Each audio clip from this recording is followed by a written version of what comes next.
Về sau lên lên ủ dụ thì hả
đẹp lẽ đẹp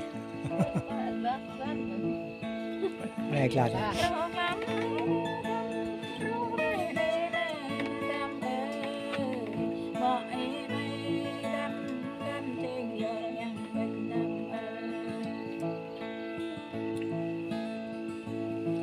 hàng ra này họ đam ra hàng đi này cầu đi miền bắc đam đã cả bộ vợ lo na đam đã cả bộ vợ hàng đi này cả đêm đam đã cả bộ vợ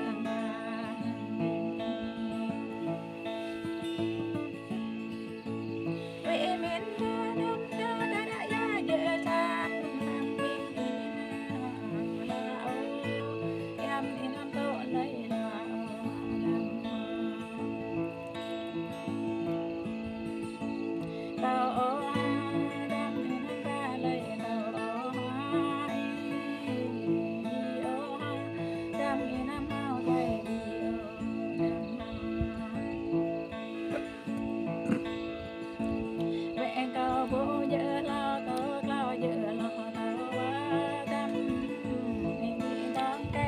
đào này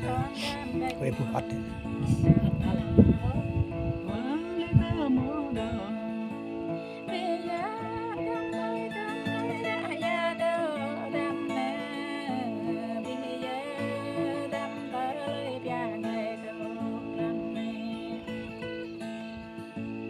làng ta đâm tóc mai buồn làng ta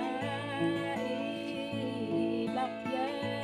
đâm cán mai bị lập dơ đâm ơi rồi dơ đâm nhắm mai bị rồi dơ ngọt ơi đâm biến y con mày là đâm là